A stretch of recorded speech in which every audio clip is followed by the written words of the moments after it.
यह देख रहा हूं कि 80 की 80 सीटों में इस गठबंधन को अपनी जमानत बचाना मुश्किल हो जाएगा। जनता ने फैसला कर लिया है फिर एक बार मोदी सरकार का, और सपा और कांग्रेस का गठबंधन में 2017 में देख चुका हूं, और 2017 में तो कुछ वजूद था, सपा का भी कुछ वजूद कांग्रेस का भी था। इस समय इनके पास वजूद यानी इनके न पास कार्यकर्ता हैं, केवल फोटो खिंचाने वाले कुछ गिने चुने लोग बचे हुए। हर जाति, हर बिरादरी, हर गांव, हर मोहल्ले से भारतीय जनता पार्टी के समर्थन में जनता उठ करके खड़ी हो गई है। आज चाहे गरीब हो, चाहे किसान हो, चाहे युवा हो, चाहे महिलाएं हो, ये भारतीय जनता पार्टी की स्टार प्रचारक बनकर के 2024 में कमल खिलाना चाहते हैं। और इनको मालूम है ये हताशा और निराशा के गर्त में डूबे हुए दोनों दल हैं।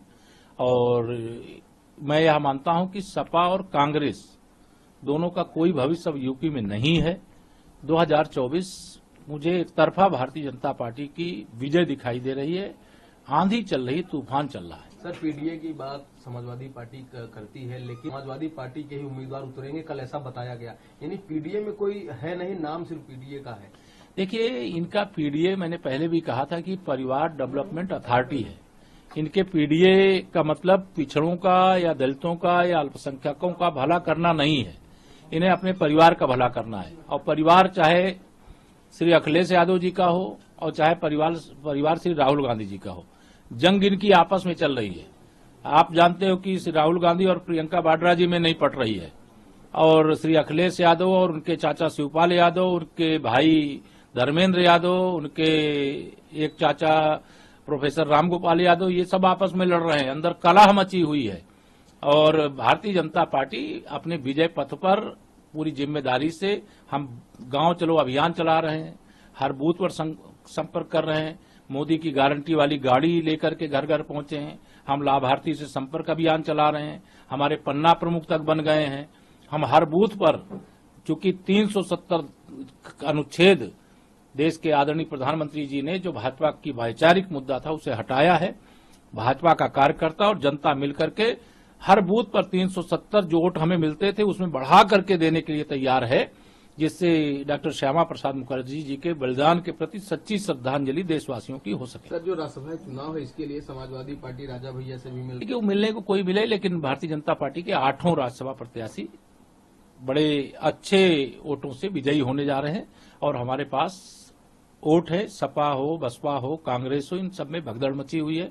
सब भाजपा में ही आना चाहते हैं और भाजपा के प्रत्याशियों को वोट भी देने के लिए तैयार हुए हैं।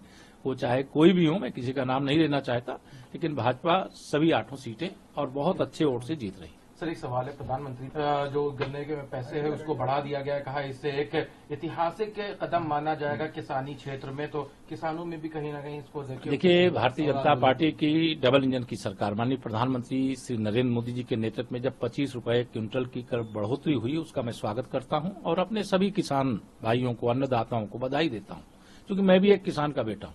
मेरे प्रधानमंत्री जी गरीबी का दर्द जानते हैं और किसानों की पीड़ा जानते हैं, और अनेक किसान कल्याण के काम हुए और किसान कल्याण के लिए हमारी सरकार समर्पित है। मैंने पहले भी कहा, हमारे प्रधानमंत्री जी ने 4 जातियां बताई है कि हमारे लिए केवल 4 जातियां हैं, एक गरीब है, दूसरा किसान है, तीसरा युवा है, चौथा महिलाएं हैं। ये 4 के लिए हमारी सरकार समर्पित है, उनके सशक्तिकरण के लिए, उनके विकास के लिए, उनके उज्जवल भविष्य के लिए काम कर रहे हैं और आगे काम करेंगे। ये सर जो आंदोलन चल रहा है क्या कहेंगे, क्योंकि पुकलैन वगैरह लेके वहां लोग ये आंदोलन पर मुझे कोई टिप्पणी नहीं करनी है, लेकिन उनके आंदोलन को लेकर के केंद्र सरकार लगातार बहुत सौहार्दपूर्ण वातावरण में बात कर रही है। अगर उस आंदोलन की आड़ में कोई और है तो वो पता चलेगा। सर, एक बड़ी खबर आई, कर्नाटक कांग्रेस सरकारों से 10% टैक्स वसूलेगी कांग्रेस सरकार, क्या कहेंगे सर? ये मतलब अभी तो जमीन पर आ गई है कांग्रेस, अब पाताल में जाने की तैयारी में। और सर, अजय राय बहुत गाली दिए और उसके बाद उनके कार्यकर्ताओं ने दिया समाजवादी पार्टी को, तो अचानक लालच कौन ऐसा था कि लोग एक हो रही, कोई क्या जमीन पे हो पाएंगे लोग? देखिए, मैंने कहा कांग्रेस हो चाहे समाजवादी पार्टी हो, इन्होंने अपना वजूद खो दिया है। ये सारे दल मिलकर के केवल मुसलमान को वोट बैंक समझते हैं, उस वोट बैंक की लड़ाई लड़ रहे हैं। उनको मालूम है कि वो चुनाव नहीं जीत रहे हैं, उनको मालूम है मोदी जी की सुनामी चल रही है। भारतीय जनता पार्टी तीसरी बार बहुत बड़े बहुमत से सरकार में आने जा रही है। 10 साल कांग्रेस की सरकार रही, अब पूरे देश में और दुनिया में देश को बदनाम कराने का काम कांग्रेस की अगुवाई वाली सरकार ने किया और देश में त्राहिमाम भ्रष्टाचार एकदम दलदल में आकंठ डूब गया था। लेकिन मेरे मोदी जी के नेतृत्व में 10 साल से सरकार है और लोकप्रियता का ग्राफ जो है लगातार ऊंचाई की ओर बढ़ रहा है। हमारा वोट प्रतिशत बढ़ रहा है, हमारा देश में जनाधार बढ़ रहा है। इस बार उत्तर भारत भी जीतेंगे और दक्षिण भारत भी जीतेंगे।